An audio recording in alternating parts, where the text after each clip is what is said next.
आपका स्वागत है सत्संग वाणी में, जहां हम कहानियों के जरिए जीवन की गहरी सीखें बांटते हैं। अगर आपको ऐसी प्रेरणादायक कहानियां पसंद आती हैं, तो चैनल को जरूर सब्सक्राइब करें और बेल आइकन दबाएं, क्योंकि हर कहानी आपका जीवन बदलने की ताकत रखती है। ये कहानी है राजीव मेहरा की, एक साधारण स्कूल टीचर जो एक छोटे कस्बे में रहता था।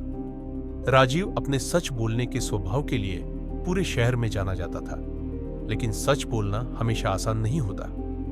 राजीव को अक्सर लोग कहते थे, तुम्हारा ये सच बोलने का स्वभाव तुम्हें बहुत मुसीबत में डाल देगा। दुनिया में आजकल झूठ बोलने वाले ही तरक्की करते हैं। राजीव सिर्फ मुस्कुरा देता और कहता, सच बोलना मुश्किल जरूर है, लेकिन रात को चैन की नींद उसी को आती है जो ईमानदार है। एक दिन कस्बे में बड़े अधिकारियों का निरीक्षण होना था।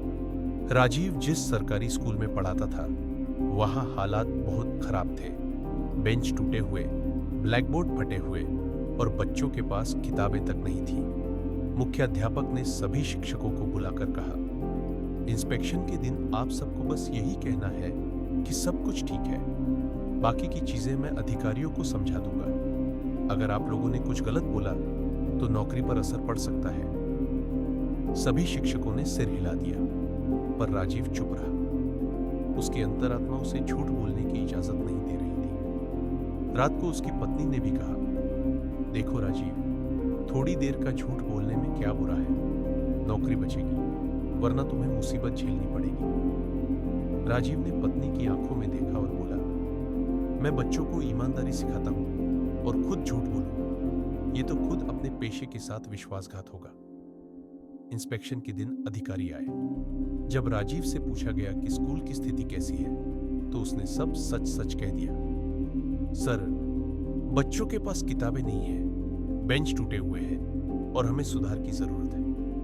मुख्याध्यापक गुस्से में आग बबूला हो गया। अगले ही हफ्ते राजीव का तबादला एक बहुत दूर के गांव में कर दिया गया। गांव का स्कूल और भी बदहाल था। लोगों ने राजीव का मजाक उड़ाना शुरू कर दिया। देखा, ईमानदारी का यही अंजाम होता है। राजीव दुखी तो था, लेकिन अंदर से शांति थी। उसे पता था कि उसने गलत नहीं किया। दोस्तों, अगर आपको भी लगता है कि सच बोलने की ताकत दुनिया की सबसे बड़ी ताकत है, तो इस वीडियो को लाइक करें और चैनल को जरूर सब्सक्राइब करें। ऐसी कहानियां हर रोज हम आपके लिए लाते हैं। गांव में जाते ही राजीव ने बच्चों के लिए काम करना शुरू कर दिया। उसने पुराने टीन के बक्सों को काटकर ब्लैकबोर्ड बनाए, गांव के लोगों से किताबें इकट्ठी की और बच्चों को पढ़ाना शुरू किया। कुछ ही महीनों में वह गांव का सबसे पसंदीदा शिक्षक बन गया। एक दिन राज्य के शिक्षा मंत्री का गांव में दौरा हुआ। मंत्री ने जब बच्चों को देखा, साफ सुथरे कपड़े, उत्साह से पढ़ाई करते हुए, तो उसने राजीव से पूछा, इतने कम संसाधनों में आपने इतना अच्छा काम कैसे किया?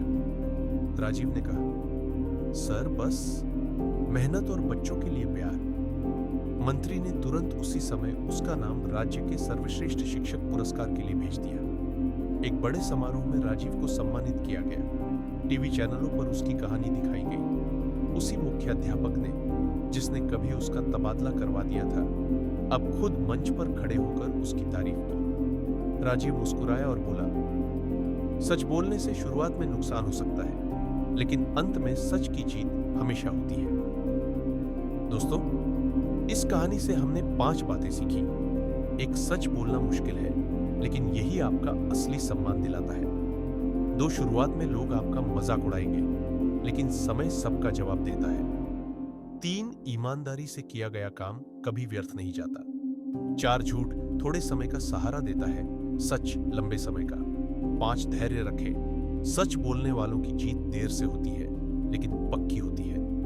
अगर आपको ये कहानी पसंद आई, तो कमेंट में जरूर बताएं कि अगली कहानी किस विषय पर बनाऊं। राधे राधे। मिलते हैं अगले वीडियो में।